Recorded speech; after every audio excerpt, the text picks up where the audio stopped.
Salam. Ternyata kau jauh lebih hebat dariku dalam hal memanah. Luar biasa. Semoga pengetahuan dari seni itu bisa meningkatkan kemampuan berburu dari muridku. Berburu itu bukanlah bentuk dari seni, Guru. Aku sudah berkeliling hanya untuk belajar dan juga mencoba untuk menjadi seorang murid. Aku tidak melakukan semua itu hanya untuk belajar berburu.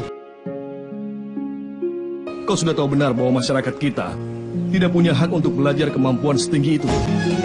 Pengetahuan itu dibuat oleh dewa, seperti juga air dan udara.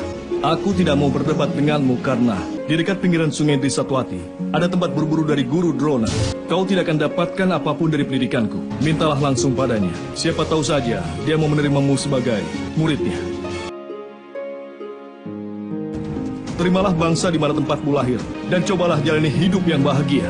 Aku tidak percaya pada perlakuan diskriminasi ini. Aku pasti akan datang ke Guru Drona dan belajar langsung darinya. Raja Anggakarna sebenarnya memiliki kemampuan melampaui kehebatan Pancapandawa. Setianya melebihi Yudhistira, kekuatannya melebihi Bima, ilmu memanahnya pun melampaui Arjuna, kegesitannya melampaui Nakula, dan kecepatannya melampaui Sahadewa. Meski demikian, saat perang dia pun gugur di medan Kurusetra. Ada beberapa sebab kekalahannya yang merebut 70% kekuatan tempurnya, meninggalkannya bertarung hanya dengan 30% kemampuan terbaiknya. Salam, Guru. Aku sengaja datang pada Guru karena sudah mendengar ketenaran Guru. Siapa kau? Aku adalah Karna dan ayahku. Beliau adalah kusir kerajaan. Aku berharap bisa mendapat pelajaran memanah darimu. Putra keturunan Suta? Lalu bagaimana kau bisa bermimpi untuk belajar seni dari memanah? Hanya kalangan ksatria yang berhak dapat pengetahuan lebih tinggi. Benar, aku putra keturunannya. Aku hanya ingin meningkatkan kemampuanku saja. Dan Guru, aku tidak meminta kerajaan seperti para ksatria. Kemampuannya itu adalah anugerah untuk orang yang tepat. Kenapa kau mengajari seni perang pada anakmu sendiri, Guru Drona? Jangan mendebatku. Aku memang unik. Bahkan aku tidak lahir dari rahim seorang wanita. Aku lahir di dalam guci dari Resi Bharadwaja. Kalau kau juga keturunan yang pantas, maka buktikan di sini. Kalau tidak, pergi saja. Kelahiran dari setiap anak itu pantas bagi orang tuanya. Apa maksudmu berkata begitu, Guru? Hati ayahku berdarah setiap waktu. Dia selalu menyuruhku untuk menghindar dari memanah. Kenapa masyarakat membuatnya sangat ketakutan? Kenapa aku harus hidup dengan meninggalkan kemampuanku? Kenapa aku tidak bisa menjadi alasan untuk membuatnya bangga padaku? Siapa yang telah membuat peraturan ini, Tuan? Lalu kenapa peraturan seperti itu ada? Dan hanya menjadi beban bagi manusia yang mengalami diskriminasi ini. Aku tidak percaya pada peraturan seperti itu, Tuan. Sebab busur itu adalah milik dia. Yang mampu mengikat tali busurnya, itu didapat dari latihanku, bukan dari kelahiranku. Aku akan merasa terhormat bila aku bisa menghancurkan tradisi itu. Kesombonganmu itu terdengar tinggi sekali. Pengetahuan lebih tinggi itu hanya milik para ksatria dan juga Brahma, bukan untuk kelas rendahan. Tapi bagaimana para Surama menggunakan pintu menghidupkan tubuh tanah liatnya? Pergilah. Pergi. Aku akan pergi. Aku bahkan tidak ingin melihat wajahmu.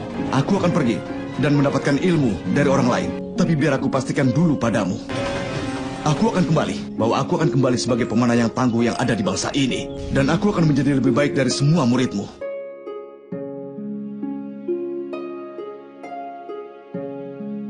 Jika Joker menyampaikan bahwa orang jahat sebenarnya adalah orang baik yang terluka, maka Karna adalah buktinya. Orang jahat bukanlah semata-mata karena dia orang yang kejam, melainkan individu yang dikhianati oleh keluarga, dilecehkan di lingkungan, dan dihancurkan oleh kehidupan. Maafkan aku, Guru. Ini ada serangga yang menggigitku dan aku berdarah. Maafkan aku, Guru.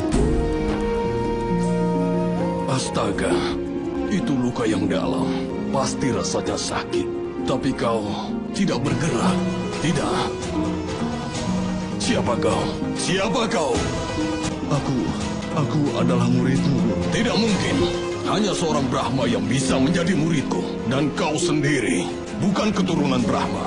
Jika kau seorang Brahma, kesabaran seperti itu dan ketahananmu itu tidak akan mungkin ada padamu. Katakan sejujurnya, siapa kau? Aku bukan seorang Brahma, Guru. Aku adalah putra keturunan Suta. Kenapa kau berani berbohong padaku? Kau telah menipuku!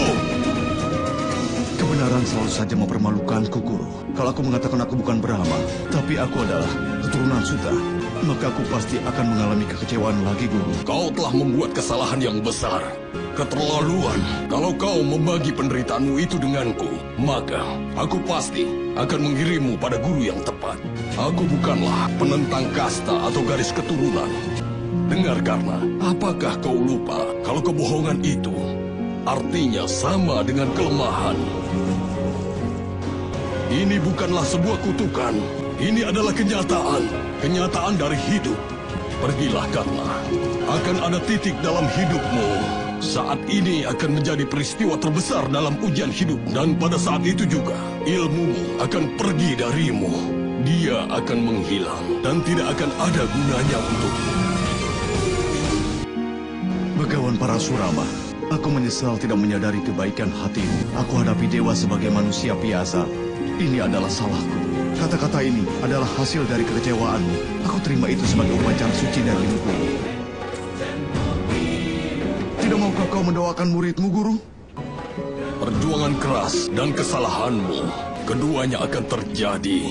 Ini adalah doaku untukmu. Semoga kau panjang umur.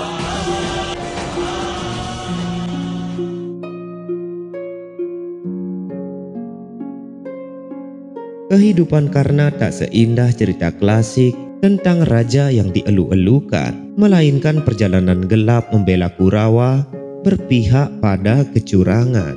Tetapi, apakah semua ini benar? Maka mulai saat ini, aku nyatakan pemanah ini sebagai raja.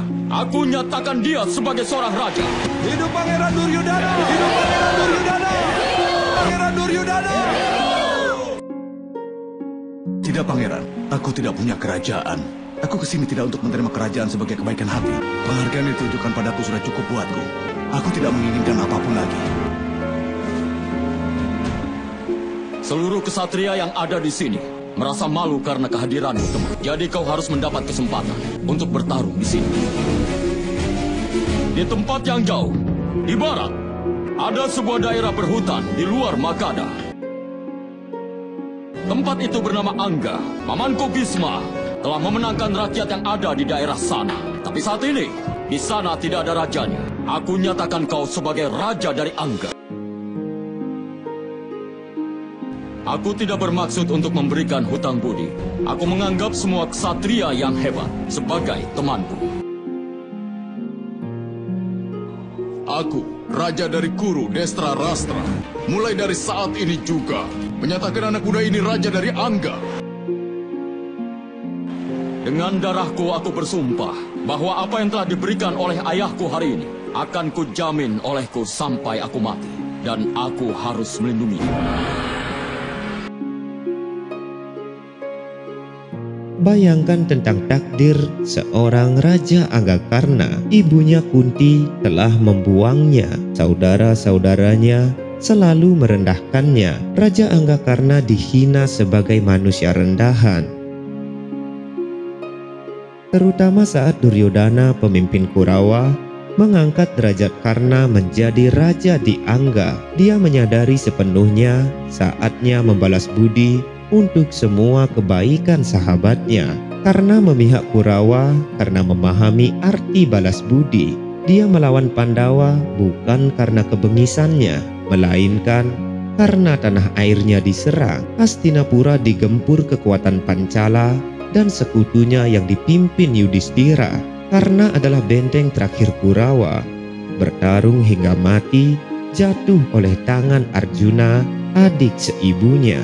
Apapun pilihan Karna, ia membuktikan dirinya sebagai manusia biasa, dilukai oleh orang yang seharusnya memberikan kasih sayang. Orang jahat sejatinya adalah orang baik yang ditinggalkan keluarganya.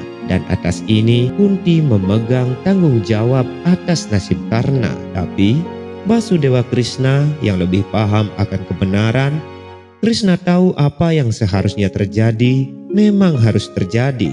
Di detik terakhirnya, dia menyerahkan takdir pada Sang Awatara.